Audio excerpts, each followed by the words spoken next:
네, 하나님의 말씀 욥기 2장 11절로 13절 763쪽입니다.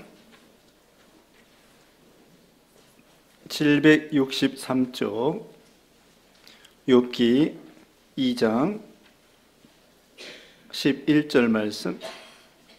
그때 욥의 친구 세 사람이 이 모든 재앙이 그에게 내렸다 함을 듣고 각각 자기 지역에서부터 이르렀으니 그 대만 사람 엘리바스와 수아 사람 빌닷과 나아마 사람 소발이라. 그들이 욥을 위문하고 위로하려 하여 서로 약속하고 오더니 눈을 들어 멀리 보매 그가 욥인 줄 알기 어렵게 되었으므로 그들이 일제히 소리질러 울며 각각 자기의 겉옷을 찢고 하늘을 향하여 티끌을 날려 자기 머리에 뿌리고 밤낮 7일 동안 그와 함께 땅에 앉았으나 욥의 고통이 심함을 보므로 그에게 한마디도 말하는 자가 없었더라. 아멘. 네, 이 시간에도 겸손한 마음으로 하나님 말씀 듣고 은혜 받는 이 시간 되시기 바랍니다. 네.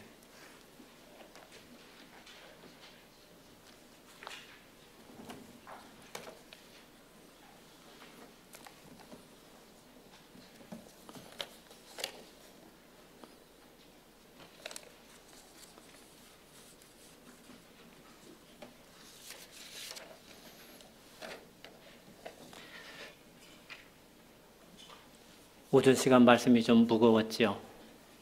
욥.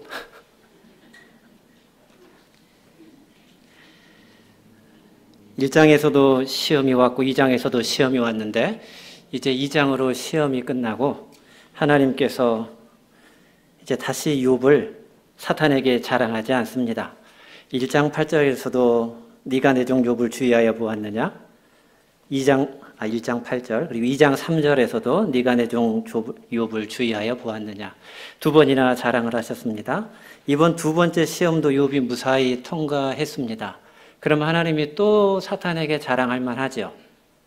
그런데 자랑하지 않으셨습니다.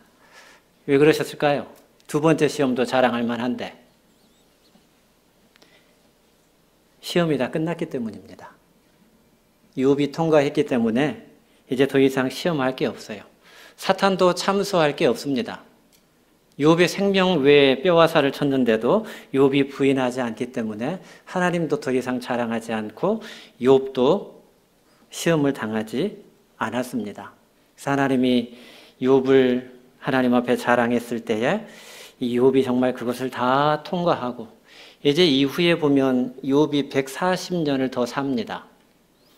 욥이 몇 세에 시험 당했다는 것이 우리 성경에는 나와 있지 않은데 이 구약 성경을 헬라어로 기록한 70인역에 보면 욥이 70세에 시험을 당한 것으로 기록을 해놓고 있습니다. 그건 왜 그런 거 하니? 제가 명확하게 그 부분까지는 찾아보지 못했는데 42장에 가서 욥이 갑절의 축복을 받지요. 재물도 다 축복을 받습니다. 그래서 아마 욥이 남은 수한이 140년을 더 살았어요. 그러면 지금 70세의 고난을 당했으면 그 수한도 갑절의 축복으로 140년을 하나님이 허락하신 듯 합니다. 근데 욥기 지금 2장에서 이렇게 무겁게 우리가 욥이란 이름 자체가 참 무겁습니다. 욥의 시험. 욥하면 바로 시험이기 때문에 그렇습니다. 근데 욥기를 타고 흐르는 중요한 주제 가운데 하나가요. 모름입니다. 모른다. 욥이 왜 이런 고통을 당했는지 모른다예요. 그리고 천상계에서 어떠한 일이 일어나고 있는지 욥이 알았습니까? 몰랐습니다. 그리고 이제 3장 이후에 펼쳐진 욥의 친구들과 욥의 변론에 있어서 욥의 친구들, 못된 친구들로 우리가 생각이 되지 않습니까? 그런데 그 욥의 친구들도 욥의 고통에 대해서 모른 겁니다. 어찌 보면 우리는 우리의 인생을 다 안다고 살아가는 성향이 강할 수 있는데 사실 우리의 인생도 모르지 않습니까? 쉬운 예로 하나님 언제 부르실지 아시는 분. 몇 세에 날 부르러고도 못 간다고 전해라. 뭘 전합니까? 부르시면 가야지.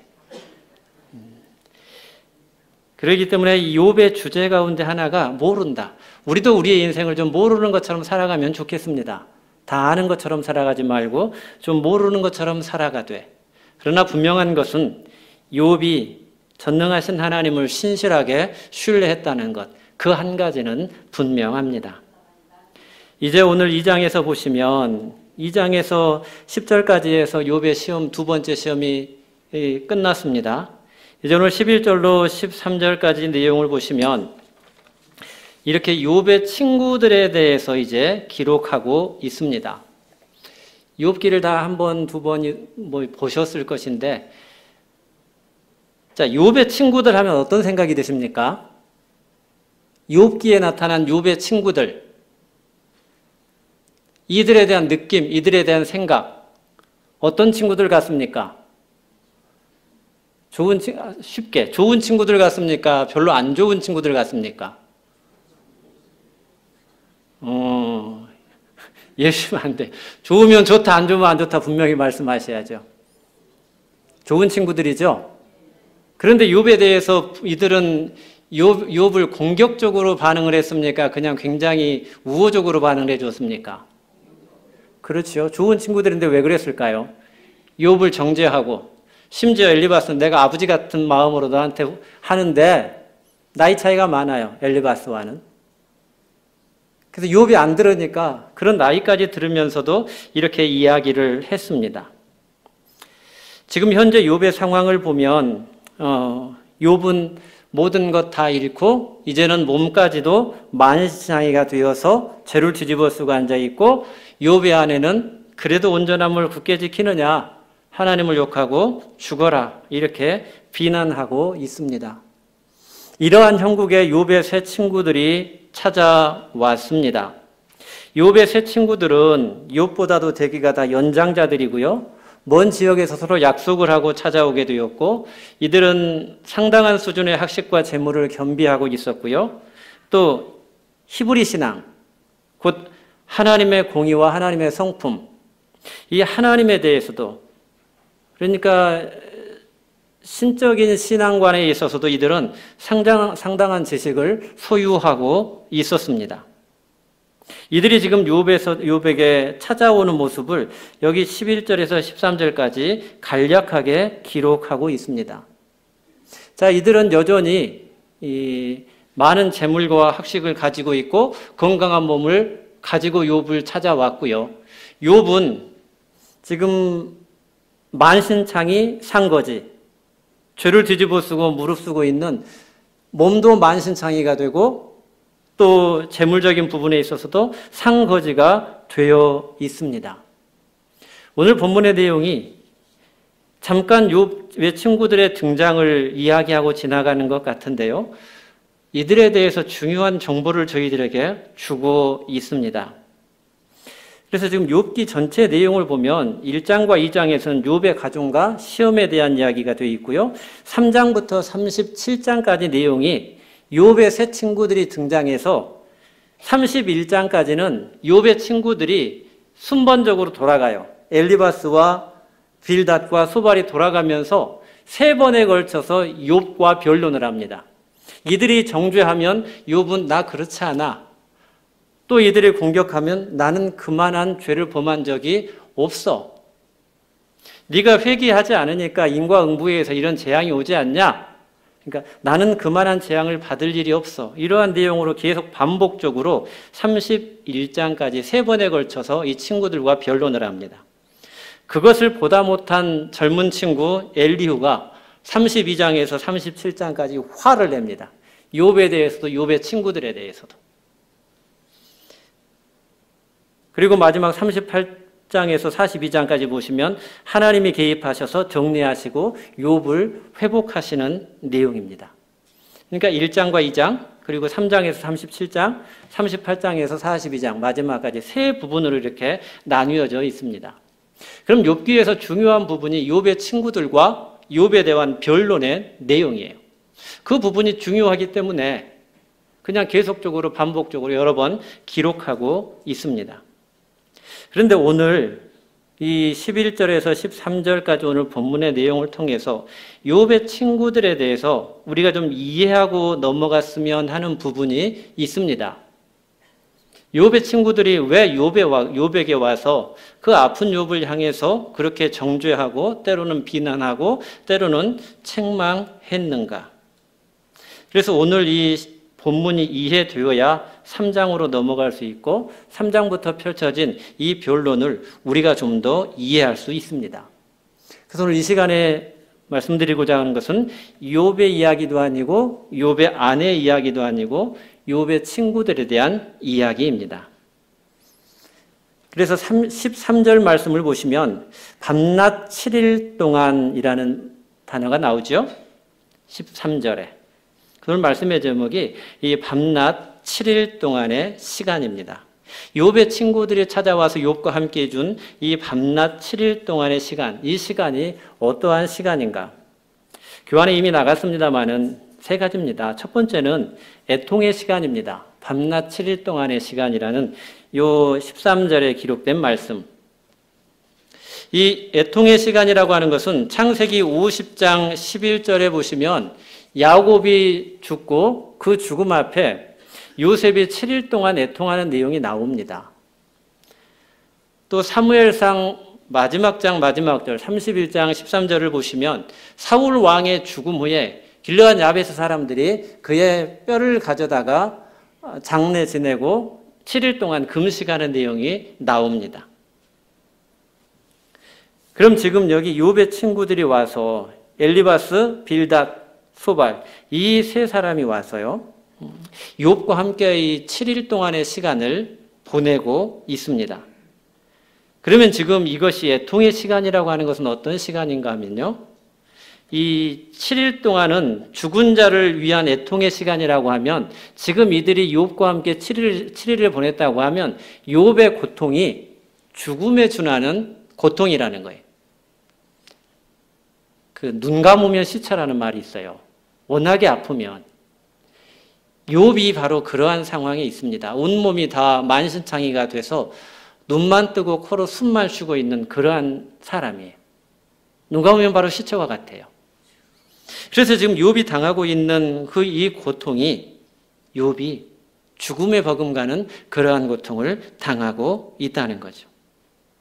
그래서 이 친구들이 먼 지역에서 찾아왔는데 욥이 알아볼 수도 없는 그런 형국에 빠져 있을 때 정말 이들이 욥의 그 자리에 함께 앉아가지고 이 시간을 보낸다고 하는 것. 13절을 보시면 밤낮 7일 동안 그와 함께 땅에 앉았으나 욥의 고통이 심함을 보므로 그에게 한마디도 말하는 자가 없었더라. 욥의 이 고통, 죽음에 준하는 이 고통을 당하고 있기 때문에 이들이 말하지 않았고요. 그래서 이 애통의 시간이라는 또 한 가지 의미는 어떤 것인가 하면요. 욥의 애통을 방해하지를 않았습니다. 사람이 너무 감당하기 어려운 일을 당하게 되면 가령 부모의 죽음이나 배우자의 사별 이미 경험하신 분도 많이 계실 줄 압니다만은 이런 일을 당하면 참 마음이 힘들죠. 근데 그런 일을 당했을 때 우리가 충분한 애통의 시간, 충분한 애도의 시간을 가져야 되는데 그 애통한 일을 만났음에도 불구하고 애도하지 못하고 애통의 시간을 보내지 못하면 우리의 쉬운 표현으로 마음이 체한다는 표현을 합니다. 우리가 음식을 먹고 체하게 되면 오늘 점심을 잘 차려주셔가지고 좀 많이 먹었습니다. 이게 체하게 되면 불편하겠죠? 네, 불편하게 됩니다. 이걸 치료를 해야만 건강한 몸을 유지할 수가 있습니다. 그런데 지금 애통한 일을 만났을 때 그 애통한 일에 대해서 충분히 애도하고 마음을 풀어줘야 되는데 그러지 못하면 마음이 체한 상태로 유지되고요. 그렇기 때문에 마음이 체해 있어야 되니까 걸리지 않아야 될 말도 걸리게 되는 거고 상처를 받지 않은 일에도 상처를 받게 되는 겁니다. 이 성경이 얼마나 우리 사람 중심으로 오늘 점심 때 장로님께서 인문학에 대한 말씀도 잠깐 해주셨는데요. 이 성경이 굉장히 인문학적입니다. 우리 사람에 대한 이야기를 하고 있고요. 여기서도 지금 성경적으로도 7일간의 애통의 시간을 보내서 마음이 충분히 풀고 나아갈 수 있도록. 그런데 우리 한국 문화에서는 그 작은 일에 잘 울도록 허락을 잘 안 하죠. 아이가 울면 여러분들 뭐라고 하셨습니까? 뚝. 그냥 지 나름대로 굉장히 마음이 어려운 거예요. 울만합니다. 그래서 지 나름대로 울고 있는데 못 울게 해요. 뚝. 마음이 어려운 일을 당하게 되면 거기에서 우리가 충분히 애통하고 애도하고 그래야 우리 마음이 풀리고 그래야 좋은 일을 만나면 온전히 기뻐할 수가 있습니다.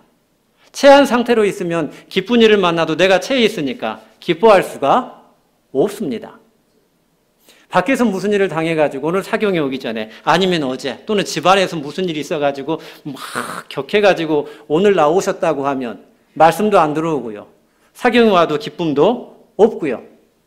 우리가 하나님 말씀 앞에 기뻐 뛰어야 되는데 사경에 나오면서도 기쁨이 없고 하나님 섬기러 나오면서도 기쁨이 없습니다. 게다가 마음이 체한 상태예요. 마음을 제대로 풀어주지 못한 상태입니다.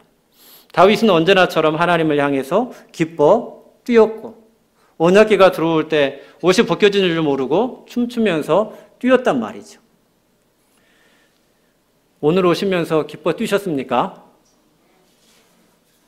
기뻐 뛰며 와봤더니 강사가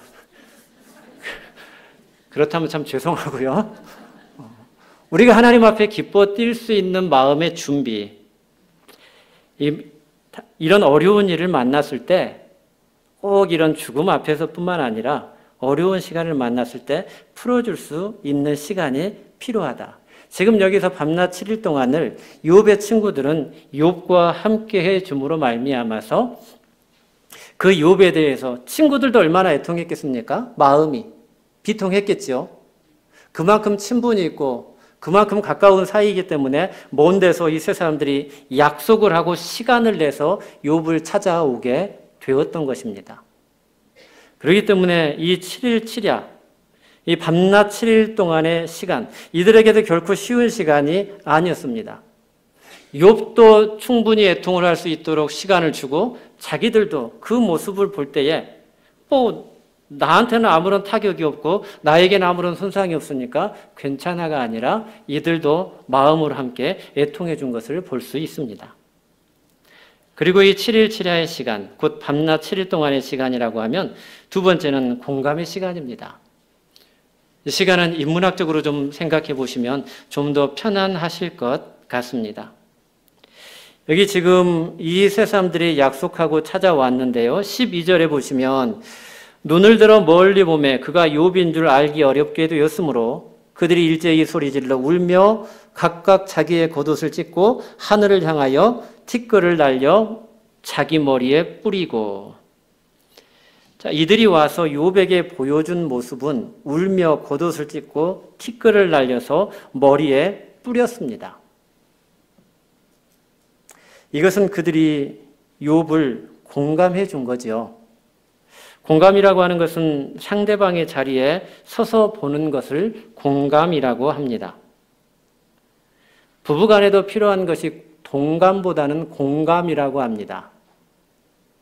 같은 생각만이 아니라 그 서로의 자리에서 서서 자리를 바꿔서 한번 서로를 바라보는 것이죠. 그 자리에 한번 서보는 것. 그래서 이 공감이란 다른 말로 하면 남의 신을 신고 걸어보는 것이라고 합니다. 자기의 자리에 서서 자기의 신을 신고 남을 바라보는 것이 아니라 그러면 정죄하기 쉽고 판단하기가 쉽지만 상대방의 자리에 서서 상대방의 신을 신어보고 상대방의 자리에 있어보는 것, 이것이 공감. 지금 여기 친구들이 와서 보여준 모습, 지금 욥에게 와서요. 이들은 다 먼 지역에서 왔기 때문에 옷을 단단히 준비해서 입고 왔을 것입니다. 부유한 사람들이고 사회적 지위와 체면이 있는 사람들입니다.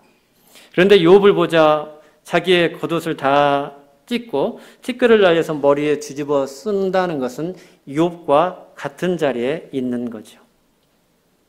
그래서 이 공감이라고 하는 것은 우리가 잘 알고 있으면서도 잘 하지 못한 부분이 많고요. 이 성경의 인물들 가운데도 보면 이들이 보여준 모습 가운데 이러한 모습, 야, 이 사람들은 사회적으로 지위도 있고 체면도 있는데 그것을 다 내려놓고 옷을 찢는다고 하는 거 쉽습니까? 겉옷을 찢어버린다고 하는 것. 쉽지 않은 일입니다. 미국의 어떤 달리는 기차 안에서 있었던 일인데 24살 된 청년이 창밖을 바라보면서 이 창을 막 손뼉으로 치면서 옆에는 이제 아버지로 보여요. 이 막 의자에서 방방방 뛰면서 창문을 두드리면서 아빠 아빠 아빠 저 나무들 좀 보세요. 나무들이 휙휙휙 지나가요. 그 맞은편에 앉아있는 젊은 커플들은 인상을 찌푸립니다. 다 커가지고 24살이나 먹지 않았습니까? 그들은 나이는 모르겠죠. 20대 중반의 청년이 의자에서 방방방 뛰면서 유리를 두드립니다. 조금 더 가더니 또 뭐 창문을 두드리면서 아빠 저 해 좀 봐요. 저 뭉게구름 좀 봐요. 우리를 계속 따라와요. 차 타고 가면 구름이 계속 따라오죠. 방방방 뛰면서 그러는 거예요. 시끄럽게. 그래서 그 앞에 있는 젊은 커플들이 조심스럽게 입을 열어서 그 아버지에게 이런 말을 합니다. 선생님, 아드님이 정상이 아닌 것 같은데 유명한 의사에게 좀 데려가서 진단을 좀 받아보시면 어떻겠습니까? 그때 이 아버지가 이렇게 대답을 해요. 참 죄송합니다. 이미 다녀오는 길입니다. 죄송한데 조금만 양해해 주시면 우리 아이 잘 지도하겠습니다. 그러면서 이분이 이야기를 합니다. 저 아이는 오늘 세상을 처음 봅니다. 날대 소경으로 태어나서 지금까지 한 번도 보지 못한 세상을 좋은 선생님을 만나서 안구이식을 받고 오늘 처음 세상을 보고 붕대를 풀고 이제 집에 가는 길입니다. 저 아이가 귀로만 들었던 세상을 지금 눈으로 보고 있는 겁니다. 참 미안합니다.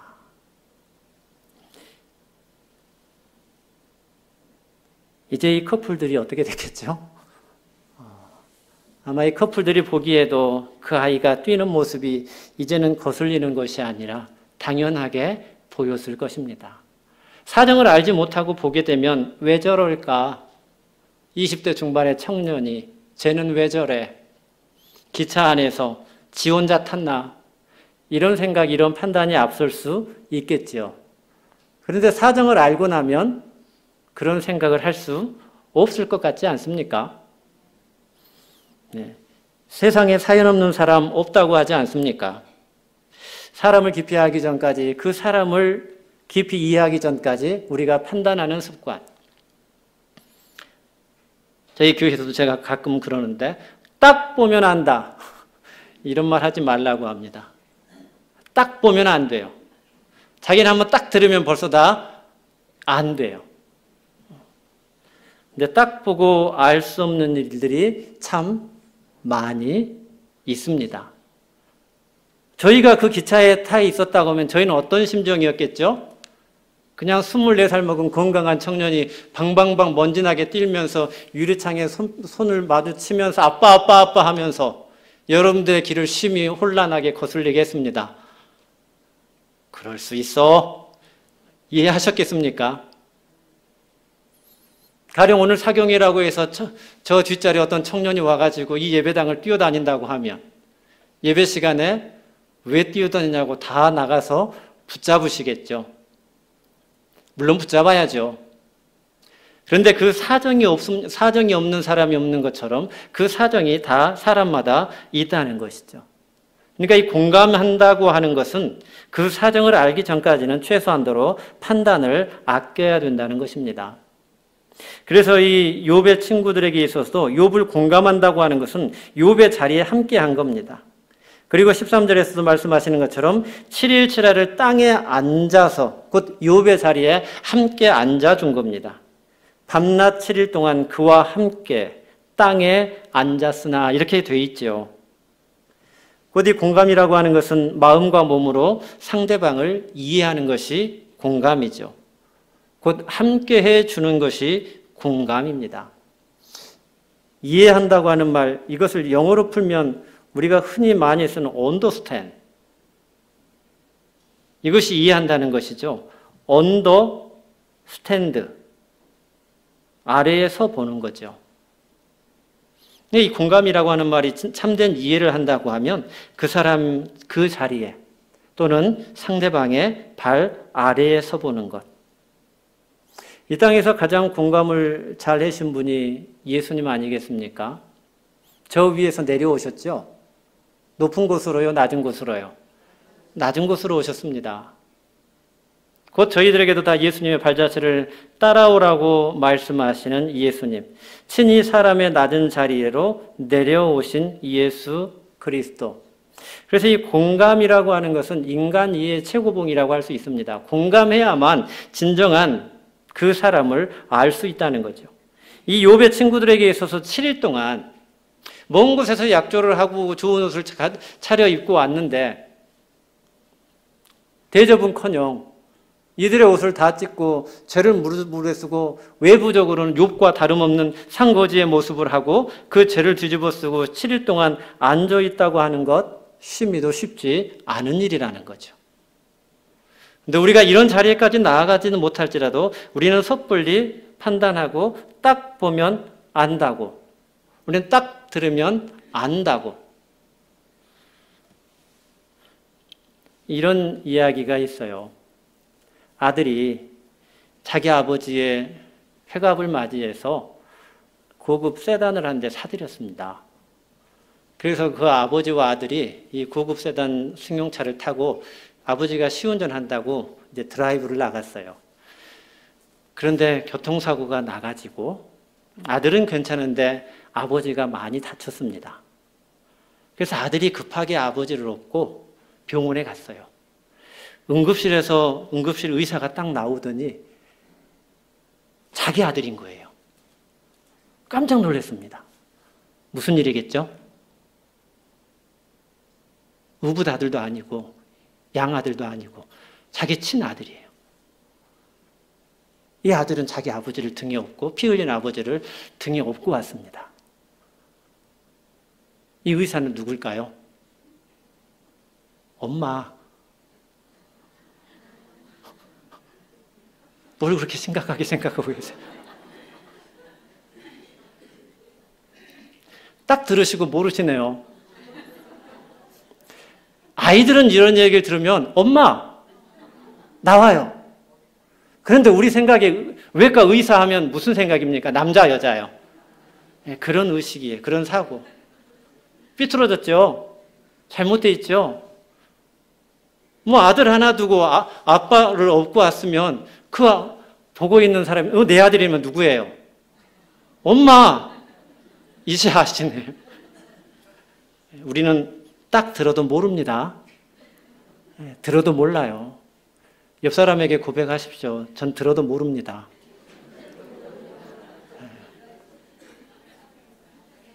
이제 아는 척 하시는 분 없기에요. 이 욥의 친구들에게 있어서 욥은 참 어려운 일을 당하고 있을 때 욥의 친구들이 그 자리에 가보지 않고 욥의 고통을 다 알 수가 없을 겁니다. 뭐 종기가 온몸에 버티고 이거는 될 수 없지만 지금 욥이 처해 있는 그 형국에 어떻게라든지 이들은 마음과 몸으로 함께하고 싶기 때문에 있는 옷을 다 찢어버리고 죄를 다 뒤집어 쓰고 욥의 자리에서 7일 동안을 함께 해준 것이죠. 그러니까 이것이 공감이에요. 이것이 하나님의 교회 안에서도 필요하고 우리의 가정 안에서도 필요하고, 그러니까 지금 이 욥의 친구들은 이러한 인격적인 모습을 이들에게 보여주고 있습니다. 가족 간에도 욥이 오전에 보여준 모습 보면 가장 어려울 때 자기 마음을 헤아려주는 그 아내를 향해서 욥도 강하게 말할 수 있죠. 더 책망할 수 있죠. 그럼에도 불구하고 공손하게 온유하게 대해주지 않았습니까? 하나님 앞에 잘하는 사람이라고 하면, 정말 하나님 앞에 잘한다고 하면 사람 앞에도, 내 배우자에게도, 내 가정 안에서, 내 교회 안에서 딱 보면 알아, 너 그럴 줄 알았어, 이러는 게 아니라 우리가 이런 거 뭐 훈련도 해보실 텐데 그렇구나 한번 따라해 보십시오. 그렇구나. 쉽죠? 그렇구나를 많이 하시기 바랍니다. 방송인 양희은 씨가 일상생활 가운데서 그 양희은 씨 있죠? 입 좀 삐뚤어진 분. 그분이 일상생활에 있어서 많이 하는 말 가운데가 그럴 수 있어. 남 이야기를 하다가 이분이 많이 하는 이야기가 그럴 수 있어. 이 말을 참 많이 한대요. 어떻게 그래가 아니라 그럴 수 있어. 우리가 가족 안에서도 마찬가지고요. 너 왜 그랬니? 특히 한국 엄마들 성격이 급해가지고 대답을 못 기다려줍니다. 대답 안 하고 도망가면 따라가서 추궁을 하죠. 지금 여기 욥의 친구들이 보여준 모습. 자, 지금 먼 곳에서 와서 욥의 사정을 들었지만 이들에게 지금 궁금한 마음이 있겠습니까? 없겠습니까? 있죠. 그럼에도 불구하고 입을 열지 않습니다. 욥의 자리에서 그냥 함께 합니다. 그냥 함께 울어줍니다. 욥의 자리에서. 욥과 함께 앉아 있는 거예요. 그렇기 때문에 이런 공감할 수 있는 사람, 누군가가 나를 공감해 줄 사람이 있다. 내가 누군가를 공감해 줄 수 있다. 이것은 참 복된 삶 같습니다.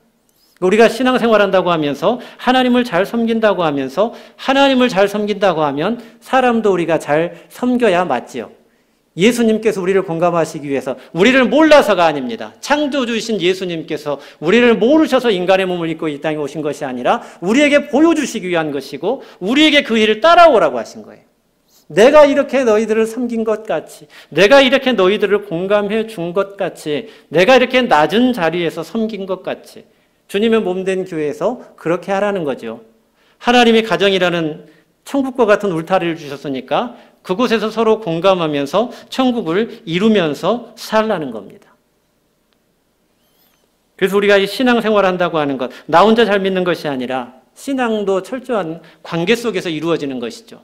신앙, 하나님과의 관계, 사람과의 관계입니다. 지금 이들도 하나님을 섬기는 사람이기 때문에 욥이 보여준 아내에게 보여준 그 모습, 아내에게도 최선을 다했던 욥의 모습, 지금 욥의 친구들에게 와서 물론 뒤에 가서 이제 영적인 수준이 좀 맞지 않기 때문에 서로 변론을 합니다마는 보여진 이들의 인격적인 모습은 참으로 우리가 배울 만한 모습이 아니겠습니까? 7일 동안 함께 해준 이 모습. 그래서 이 친구들이 보여준 두 번째 모습은 바로 이 공감의 모습이었다는 겁니다. 공감의 시간들. 그리고 마지막 세 번째는 배려의 시간입니다. 배려의 시간이에요. 13절을 다시 보시면 밤낮 7일 동안 그와 함께 땅에 앉았으나 욥의 고통이 심함을 보므로 그에게 한마디도 말하는 자가 없었더라. 자, 말을 앞세우지 않고요. 그냥 몸과 마음으로 함께 해 주었습니다. 할 말이 없어서가 아니라 말을 그냥 앞세우지 않은 겁니다. 그리고 이 형국에 있어서 무슨 말을 하면 욥이 위로를 받을 수 있을까요? 욥에게. 여러분들이 욥의 친구라고 해서 시간을 내서 욥을 찾아갔는데 욥이 얼굴도 알아볼 수 없는 그런 만신창이간 모습으로 죄를 뒤집어 쓰고 앉아 있습니다. 뭐라고 하면 욥이 위로를 받겠죠? 보세요. 없으시잖아요. 말로 위로가 안 된다는 거죠. 그렇기 때문에 말로 위로할 수 없기 때문에 말을 아끼고요. 그냥 그 자리에서 함께 해 주었을 것입니다. 그러니까 이건 배려예요. 그래서 보시면 이들이 그에게 한마디도 말하는 자가 없었더라. 그런데 3장 1절에 보시면 그 후에 욥이 입을 열어 이렇게 나옵니다. 곧 7일이 지난 시간입니다. 욥도 충분히 애통을 하고 그 친구들 만났으니 그 함께 욥이 잘 나갈 때에 같이 교제했던 그 친구들이 왔는데 욥의 마음 더 비참하겠죠. 그들이 같이 자리에 앉아서 눈물 흘려주고 같이 이렇게 애통해주는 모습 가운데 욥도 마음을 함께하고 이제 이들이 7일 동안 함께해 줌으로 말미암아 이제 시간적으로는 욥의 마음이 그나마 풀린 때가 되겠죠. 그래서 7일이 지나고 나서야 이 욥은 비로소 입을 열어 말하고 있습니다. 이것이 그 시대에만 A였겠는가? 그 시대에만 애통한 일을 당하면 7일 동안 애통하고 애곡하고 또 이렇게 어려운 일을 만났을 때 7일 동안 그와 함께 해주고 오늘날도 이렇게 해준다고 하면 진정으로 어려움을 당했던 사람이 얼마나 힘을 얻지 않겠나 싶은 생각이 듭니다. 그러니까 지금도 이러한 사람, 섣불리 침묵을 깨고 그냥 어쩌다가 이렇게 됐냐. 우리 같으면 가가지고 궁금해요.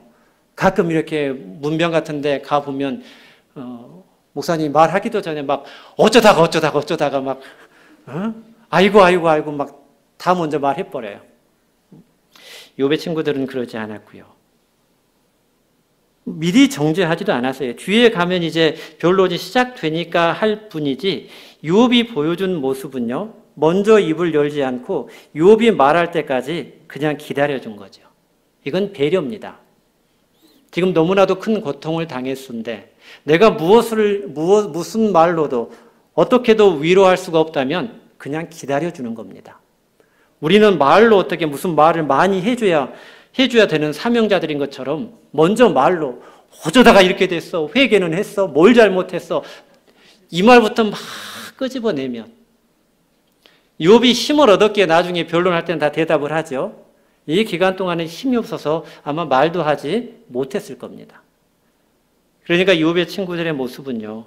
이렇게 그냥 이들과 함께 해준 모습을 보고 있습니다. 그래서 욥의 친구들이 보여준 이 모습이 이해가 되면요. 아, 욥의 친구들. 이제 이 모습을 가지고 3장, 4장을 가면 아, 이 친구들은 그래도 이런 말할 자격이 조금은 있구나.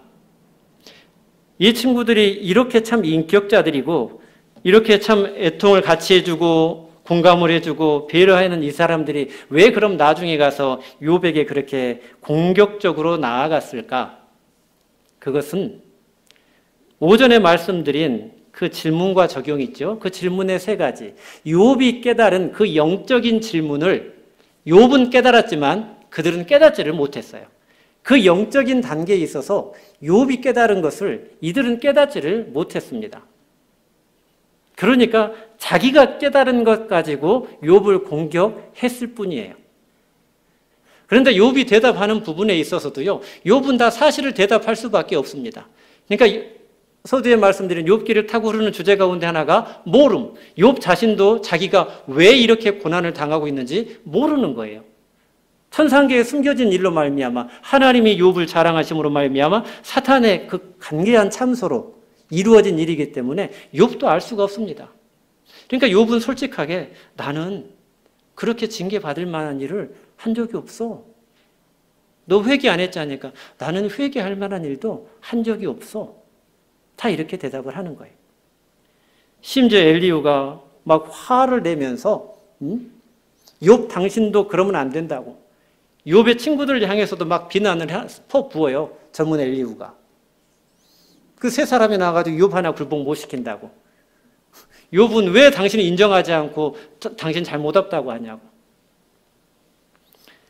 그렇지만 이 욥의 친구들에게 있어서 그 영적인 높은 차원을 이해하지 못하고 깨닫지 못해서 욥에 대해서 공격적으로 했을 뿐이지 실제적으로 이들은 욥에 대해서 정말 인간적이고 인격적인 관계를 유지했다고 볼 수 있습니다. 그러면 이제 뒤에 보시면 여기도 역시 질문과 적용이 나와 있습니다. 우리 첫 번째 질문 한번 같이 읽어볼까요? 첫 번째 질문. 아무리 이해하려고 해도 이해 안 되는 사람이 있는가? 있으십니까? 없으십니까? 다 있으시군요.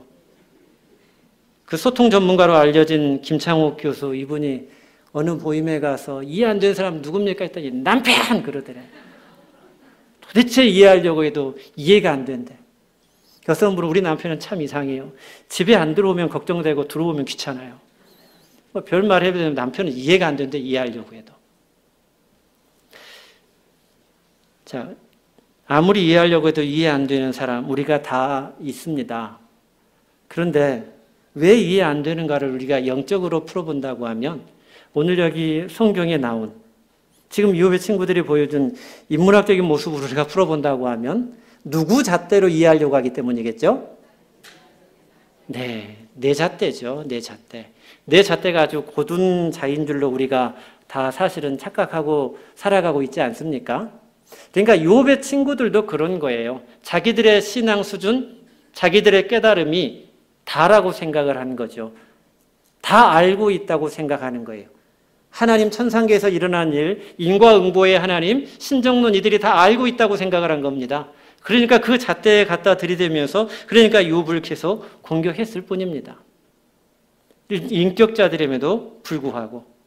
그러니까 이해 안 되는 사람이 있다고 하는 것은 우리가 먼저 돌아봐야 될 것이 그 사람 왜 그러나가 아니라 내 잣대가 바른 자인가도 우리가 한번은 생각해 봐야 될 것이고, 또 이해 안 되는 사람 그 사람 우리가 알지 못해서 그럴 수도 있겠죠. 그래서 바로 두 번째 질문이 뭡니까? 두 번째 질문 같이 읽어보겠습니다. 그를 이해하려고 했던 내 자리가 어디인가? 자, 여러분들 어디서 이해하려고 하셨습니까? 누구 자리에서요? 네, 대답해 주셔서 감사합니다. 다 내 자리에서 이해하려고 하기 때문이죠. 여기 욥의 친구들을 보면요, 사실은 욥의 친구들은 욥과 함께 7야, 곧 밤낮 7일 동안의 시간을 보냈음에도 불구하고 욥이 이해됐습니까? 안 됐습니까? 이해하려고 많은 애를 썼습니다. 이들과 함께 7일의 시간을 보냈습니다. 7일. 결코 쉽지 않은 시간이에요. 그럼에도 불구하고 욥을 눈으로 보고 있으면서 욥이 고통이 얼마나 큰가를 자기들의 눈으로 봤으면서도 그 고통은 이해할 수가 없었던 거죠. 그래서 우리 주님께서도 이 땅에 오셔서 우리를 다 알고 계시고 우리의 창조주이심에도 불구하고 33년을 계신 이유가 무엇이겠는가 한 거예요. 무언가를 우리 주님께서 우리에게 보여주시려고 하신 거죠. 예수님의 발자취를 따라오라고 자기를 부인하고, 아무든지 나를 따라오려거든 자기를 부인하고, 자기를 부인하시기 바랍니다. 내가 가지고 있는 잣대 버리시기 바랍니다. 이제 오늘로서 그걸 꺾어버려야 돼요. 하나님 앞에서, 하나님 말씀 앞에서 내 자에 다 누군가를 맞춰 놓으려고 했다는 겁니다. 우리가 벌써 창세기에서 마귀가, 사탄이 그렇게 유혹했죠. 이 열매를 먹는 날에는 너희 눈이 밝아 하나님같이 되리라, 선악을 아는 일에. 선악의 판단 기준이 하나님 자신이신 것처럼 우리는 하나님도 아니면서 우리가 선악의 판단 기준이 내가 돼버린 거예요. 내가 알고 있는 지식, 내가 깨달은 것, 그것이 맞다고 우리는 판단해버리고 살아가고 있다는 겁니다. 그것을 버려야 그 사람을 이해할 수가 있고, 영적인 부분 신앙생활에 있어서도 그것을 버려야 우리가 예수님을 따라갈 수 있습니다. 이걸 못 버리니까요, 우리가 율법으로 하나님을 판단하려고 한다니까요. 내가 알고 있는 율법, 하나님 이래야 되지 않습니까? 성경책 펼쳐가지고 여기 이렇게 말씀 있지 않습니까? 하나님, 이 율법을 가지고 하나님 앞에 우리가 따지는 그러한 모습을 보일 수 있다는 것입니다. 이것을 우리가 적용한다고 하면 마지막 세 번째 질문과 적용을 한번 읽어보겠습니다. 인간관계가 신앙생활에 미치는 영향력이 있는가? 있습니까? 네. 마태복음 5장에서도 저희들을 빛과 소금이라고 말씀하시면서 너희는 어디에 소금이라고 말씀합니까? 세상. 저와 여러분을 세상의 소금이라고 말씀하시고 세상의 빛이라고 말씀하십니다. 이 세상은 어디겠습니까? 어디? 안 믿는 사람이 있는 곳이죠? 아닙니다. 지금 여기도 세상이고요. 우리 가정도 세상이고요. 우리가 가는 모든 세상이에요. 좀 더 이것을 오늘 말씀에 적용해 본다고 하면 우리가 하고 있는 모든 인간관계가 세상입니다. 그러니까 하나님께서는 하나님의 백성들에게 산에 가서 혼자 독 닦고 있으라고 말씀하지 않습니다. 이 세상에 가서 하나님의 몸된 교회의 세상, 하나님이 보내주신 내 가정의 세상에 가서 그곳에 가서 소금의 역할, 그곳에서 빛의 역할을 감당하라는 거죠.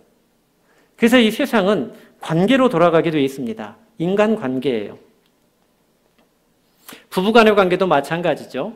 이 관계가 틀어지면 신앙생활도 어렵습니다. 주일날 아침에 교회에 나오다가 부부싸움하고 나와서 앉아 있으면 말씀이 꼭 누구에게 하는 소리로 들립니까? 나보다는 저 사람 듣고 회개하고 나한테 오늘 사과를 해야 될 텐데. 부부관계도 틀어지면 예배에 미치는 영향이 있고요. 교우관계도 틀어지면요. 누구 때문에? 예배당 가기가 싫습니다. 신앙생활이 싫어집니다. 다 관계예요. 더군다나 목회자와 관계가 틀어지면요. 사소한 것으로. 이런 모든 것이 관계죠. 교회 안에서의 관계, 가정 안에서의 관계. 하나님께서는 이 관계를 중요하게 말씀하고 이 관계 속에서 이것을 하나의 세상으로 말씀하시면서 이곳에서 우리에게 소금과 빛의 사명을 감당하라고 말씀하고 계십니다. 이 십자가의 원리, 저희 교회도 이 십자가 제가 하도 만져가지고 반질반질하는데 하나님과의 관계, 사람과의 관계죠. 이 원래 십자가는 두 뭉치로 되어 있죠. 여기는 다 일체형으로 지금 나옵니다만은 두 개의 뭉치가 합해진 거 아니겠습니까? 십계명의 원리처럼. 하나님과의 관계, 사람과의 관계. 이것을 묶어놔야 십자가가 되는 거예요.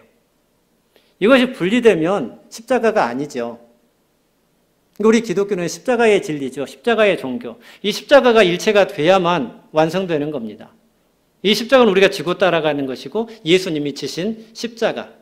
곧 하나님과의 관계, 사람과의 관계.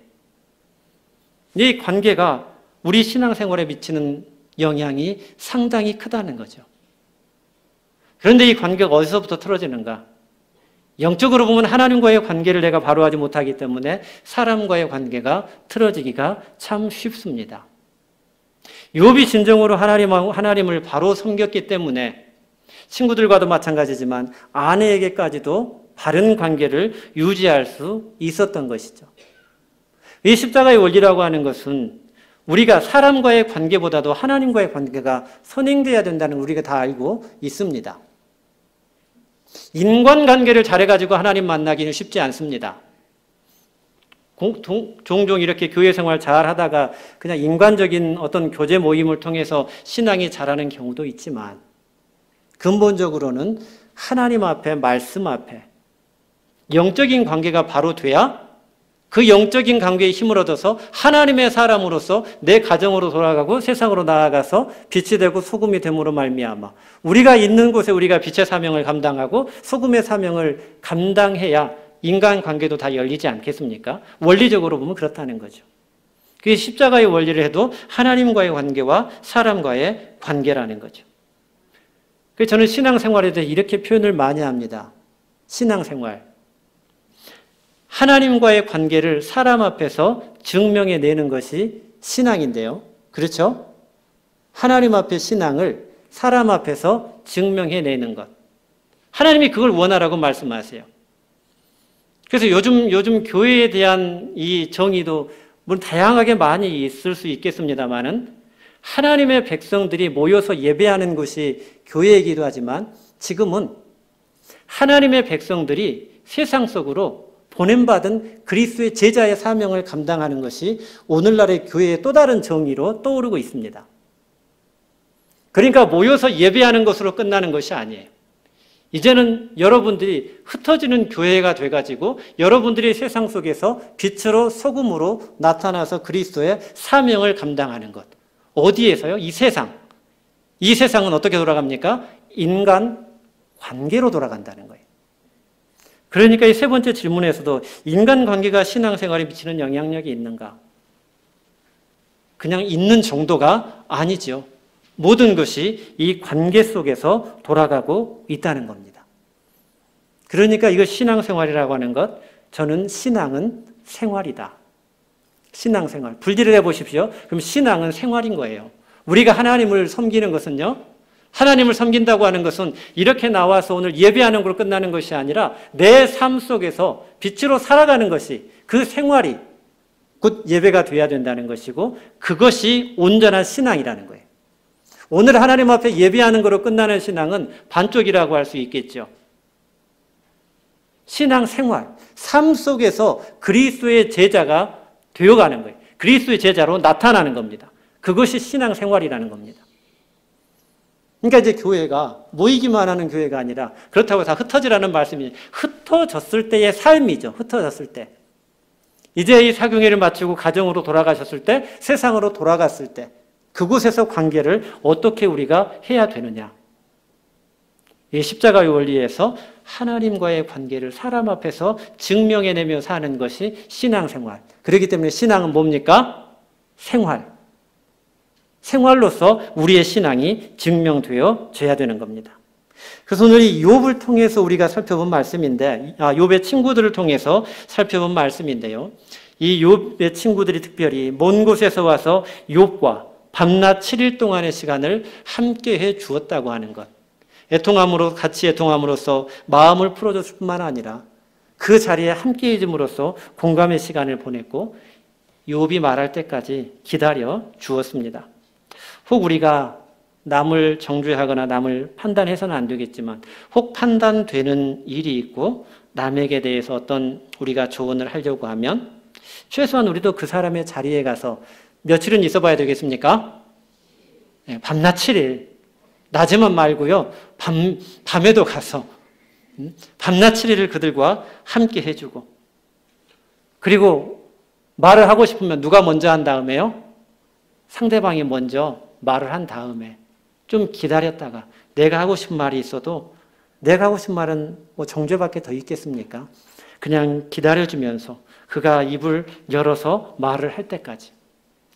오늘 욥기 말씀을 통해서 2장 오전 시간에 주신 말씀이 그 욥의 시험을 통해서 우리의 영적 성숙에 대한 도전을 주신 말씀이라고 하면 곧 이 시간 말씀을 통해서 인간관계, 우리가 정말 하나님과의 관계가 바로 됐다고 하면 이 인간관계의 설정도 우리가 바로 해서 십자가의 원리를 따라서 하나님 앞에서도 바로하고 사람과의 관계도 바로하는 우리 사랑하시는 가락동 무교의 성도님 되시기를 주님의 이름으로 축원합니다. 잠시 기도드리겠습니다. 거룩하신 하나님 은혜를 감사합니다. 욥의 친구들이 먼 데서 욥을 찾아와서 욥의 자리에서 티끌을 무릅쓰고 7일 밤낮을 함께해 주었다고 이 말씀이 기록하고 있습니다. 아버지 하나님, 저희들도 이들과 같이 참 하나님을 잘 섬긴다고 하면 인격적인 부분이나 사람 관계적인 부분에 우리가 하나님을 잘 섬기고자 이 시간도 하나님 앞에 나와 예배자로 섰사온데 하나님을 잘 섬기는 저희들이 이제 세상으로 흩어져서 세상 가운데서도 참으로 그리스도의 제자로 그리스도인다운 모습으로 나타날 수 있도록 은혜 허락하여 주옵소서. 그러므로 말미암아 저희 모두가 하나님 앞에 신앙생활 잘하는 주의 백성들로 참 그리스도인으로 향기가 나는 주님의 주의 사랑하는 권속들 다 되게 하여 주옵소서. 감사드리며 예수님의 이름으로 기도하옵나이다. 아멘.